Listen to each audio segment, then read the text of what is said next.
البنات، اش اخباركم؟ لاباس عليكم؟ عواشركم مبروكه. الله يدخل علينا رمضان بالصحه والسلامه. واليوم ان شاء الله في هذا الفيديو غادي نشارك معكم طريقتي المتواضعه جدا في صنع الشباكيه اللي ما كتخطى حتى شي طبله في رمضان. فحاولت اني نبسطها لكم ما امكن ونحضرها معكم بطريقه سهله وفي نفس الوقت مقومه ولذيذه، ويعني على حقها وطريقها الشباكيه ديال الزمان بالقوام ديالها. وإلا عجبكم الفيديو خليو لايك وتعليق زوين، وكذلك اشتركوا في القناه وفعلوا الجرس باش دائما يوصلكم الجديد. ونخليكم مع المقادير وطريقه التحضير. ونبداو على بركه الله في المقادير. عندي هنايا واحد الكاس ديال اللوز اللي مطحون بالقشره ديالو بلا ما يتحمر ومغربل. عندي كاس ديال الزنجلان حتى هو مطحون مزيان ومغربل. كاس لاروب ديال الزبده دايبه، زبده حيوانيه. كاس معمر مخلط ما بين الزيت الروميه وزيت البلديه. كاس عامر ديال المزهر. عندي معلقه كبيره مخلطه ما بين النافع وحبه حلاوه مطحون ومغربل. معلقه كبيره ديال القرفه حتى هي مغربله، والقبيصه ديال الملحه، واحد الضويمه ديال الزعفران. وبالنسبه للدقيق فعندي كيلوغرام واحد من الدقيق، يعني هذا القوام هذا غنستعملو في كيلو ديال الفورص. والخل بطبيعه الحال ما نساوش، ضروري الخل في الشباكيه باش كتجي هشيشه. غادي نحتاج ربع كاس من الخل، ما يعادل 4 معالق كبيره. صافي مباشره غادي ندوز نبدا في التحضير. غادي نخلط جميع النواشف مع بعضياتهم، اللوز والزنجلان وحبه حلاوه والنافع والقرفه، يعني كلشي، والخميره ديال الحلوه، كلشي هادشي مغربل بطبيعه الحال. سنخلطهم مزيان، ومن بعد غادي نضيف الزيت والزبده، وغادي نبدا نرمل اولا يعني كنبسبس في داك الخليط، كنرملو كامل داك الدقيق كيتغلف بديك الزيت والزبده. بالنسبه للمقادير غتلقاوهم كاملين في صندوق الوصف، كلشي بالعبارات بالقياس ديال الكاس العنبه، بالنسبه للبنات اللي كيبغيو يسكرينيو المقادير يحتفظوا بهم. وهنا كيف كتشوفوا فبديت كندلك في الخليط، يعني حتى ترمل ليا. هانتوما كتشوفوا القوام ديالو كي ولا. من بعد غادي ناخذ داك الكاس ديال المزهر، غادي ندوب فيه ديك الضامد البنه ديال الزعفران، غادي نضيف عليه ربع كاس من الخل كيف شفتوا راني عبرته. هادشي كامل غنديه فوق البوطه، وغادي نسخنو حتى كيدفى ليا داك المزهر مع الخل وديك الضامه ديال الزعفران كدوب. وهو باش غادي نبدا نعجن المقادير ديالي. من بعد غادي نشوف شحال غادي نحتاج مازال، يعني بطبيعه الحال ما غاديش يكفيني كاس المزهر، فغادي نضيف الماء عادي. غادي نسخنو حتى هو شويه كيف شفتوا هنايا. ضفت واحد القياس ديال نص كاس ديال الماء، ديتو حتى هو سخنته فوق البوطه وكملت به العجينه.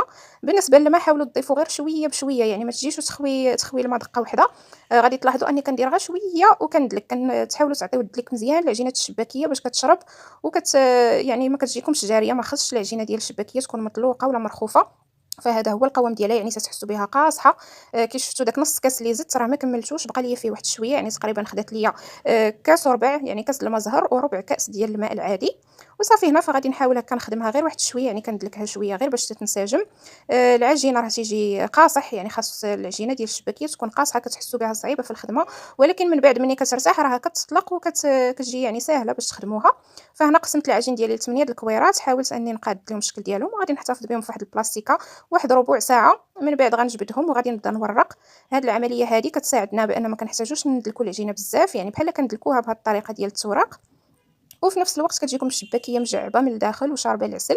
فكيف كتشوفوا دوك الكويرات كاملين كنبقى معاهم بنفس الطريقه، كنطلقهم وكنطويهم بحال الشكل ديال المسمنه حتى نكملهم كاملين. يعني دوك الكويرات كاملين غندير لهم نفس الطريقه، وغنحتفظ بهم في بلاستيكه نخليهم يرتاحوا واحد نص ساعه ولا ساعه المكانه الا عندكم الوقت. كل ما ارتاحوا غادي تجيكم سهله من بعد باش تطلقوها بالمدلك. وصافي البنات، هنا من بعد تقريبا دازت واحد الساعه، فغادي نبدا غنهز اول وحده اللي خدمت، اول مربع، وغنبدا نطلقو. انا حاولت نقسمو على جوج باش يجيني هكا ساهل نطلقو بسرعه. وكنبقى هكا خدامه. انا بالنسبه ليا راني خدمت غير بالمدلك، ممكن تستعنوا بالوراقه يعني بالاله ديال التوريق. وهنا فراني بديت نقطع في الشباكيه ديالي. كي كتشوفوا انا خدمت بهذا الرول هذا ولا هاد الجراره ديال الشباكيه اللي كتباع دابا راها موجوده، يعني كتجي كتقطع لك كطراسي لك ديك التشبيكه مقاده صراحه. زوينه بزاف، كتختصر الوقت، كتنقص عليك بزاف ديال الخدمه. المهم انا خدمت بالقياس الصغير، يعني خديت ديك الجراره ولا داك الرولو الصغير، يعني جاوني شباكيات صغيورين. وانتم غتاخذوا العبار اللي بغيتو، راه فيهم بزاف الاحجام، يعني كتختاري اللي بغيتي. فكيف شفتوا راني بديت نفرق الشباكيات ديالي، حتى الا حسيتوا بهم ما مفروقينش مزيان فعاودي دوزي عليهم بالجراره وفرقيهم باش ما كيتقطعوش ليك. وصافي كيف كتشوفوا راني كندوز ما بين يعني تشبيكه وتشبيكه، كندوز باش يتحلوا. وهنا البنات دزت باش نوريكم الطريقه ديالي في التشباك، يعني الطريقه سهله جدا. بالنسبه لهاد يعني الشباكيه اللي درت راه ديال 4، يعني داك الرولو باش خدمت كيقطع 4 ديال الشريطات، والخامس تيقسم لينا الشباكيه على الاخرى. فبالتالي هذه هي الطريقه ديالها، راه ساهله. انا غادي نعاود معكم واحده اخرى باش تشوفوا. يعني كنجيب جوج ديال الاشرطه، كندير جوج فوق جوج، وداك الثالث اللي كيبقى الفوق كنجمعوا ليه دوك الجنيبات ديالو، كنخرجوا كلشي من الوسط، كنقلبوها وكنخرجوا كلشي، وتنحاولوا نقادوا ليها هكا الشكل ديالها ونضغطوا ليها على دوك الجناب، كنقرصوهم مزيان باش يلصقوا.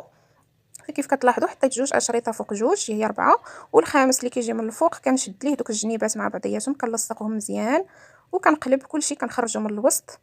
يعني التشبيكه راه ساهله. غادي نحاول نخلي لكم فيديو خاص بالتشباك باش بالنسبه للبنات اللي كتجيهم شويه صعيبه باش يعني يشوفوا فيديو بالعرض البطيء باش ان شاء الله ما تبقاش لكم التشبيكه صعيبه. فهنا كيف كتشوفوا بقيت مستمره مع الشباكيه ديالي، يعني كنطلق العجينه كنقطع بداك الرولو وكنشبك التشبيكه العاديه ديال الربعه اللي معروفه. كيف كتشوفوا راه كتجي ساهله وغير كديري وحده جوج صافي كتطلق لك يدك. وبقيت هنا مستمره. غتلاحظوا اني داك الرولو حيدت ليه اليد صراحه، قلت نجربوا بلا يد وجاني افضل، يعني دغيا كيسربيني دغيا وكيقطع مزيان. وصافي بقيت مستمره حتى كملت العجينه ديالي كامله، شبكت كلشي وغادي نحتفظ بها ان شاء الله حتى للصباح عاد نقليها. بما ان بان ليا الوقت يعني مشى الحال صافي غطيتها وخليتها حتى للصباح، بما انه ما فيهاش الخميره د العجينه راه ما غيوقع ليها والو.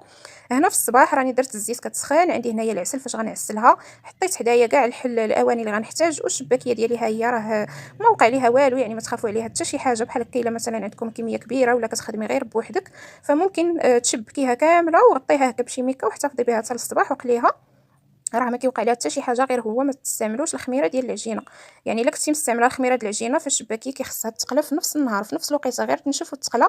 انا بالنسبه ليا ما كنديرش الخميره ديال العجينه في الشباكيه نهائيا، فبالتالي يعني كنقدر كنبيتها ولا نديرها في الصباح ونخليها حتى العشيه ونقليها ما كيوقع ليها والو. وهنا البنات كيف كتشوفوا دزت القلي، فراني رميت القليه ديالي الاولى. بالنسبه للزيت كتكون سخونه ولكن العافيه مهيله، يعني غير كنرميو الشباكيه ديالنا كنقصوا على البوطه ما امكن باش الشباكيه طيب على خاطرها وتحمر. كنخليوها حتى كتحمر من التحت كتاخذ لون كتبان لينا الذهبات، عاد نقلبوها. الشباكيه راه ما كتبغيش كثرت يعني تبقاي تقلبي وتقلبي فيها، غير تحطيها كامله تسنيها حتى تاخذ لون من التحت وقلبيها عاوتاني الجهه الاخرى حتى هو تحمر ومباشره نلوحوها في العسل.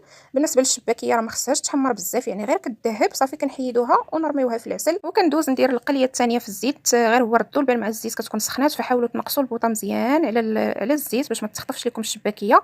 وفي نفس الوقت ديك الشباكيه الاولى اللي درت كنغطسها مزيان في العسل كنخليها حتى كتشرب، ومن بعد كندوز نصفيها نديرها هكا في شي كسكاس اللي تحت منه واحد الاناء باش غيبقى يتسقطر لينا فيه داك العسل. بالنسبه للزنجلان فتا هو شاركت معكم الطريقه باش كنرشو، كنديرو في هاد القريعه ديال الزاج عند هادوك التقيبات باش بلا ما يعمر لكم صباعكم ويرول لكم الدنيا، يعني كيجي ساهل باش كترشي على الشباكيه ديالك. وهذه هي الشباكيه ديالنا ديال اليوم البنات، كتجي غزاله غزاله هشيشه ومجعبه وشاربه العسل ولذيذه بزاف البنات، ما تشبعوش منها، كتجي لذيذه في المذاق ومعسله. هانتوما كتشوفوا كيف هشيشه دغيا كتحل. نتمنى تعجبكم ان شاء الله وتجربوها، وما تبخلوش عليا باشتراك في القناه الا كنتو اول مره تشوفوها. الا عجبكم الفيديو بطبيعه الحال خليو لايك تحت منه شي تعليق زوين، ونخليكم في امان الله.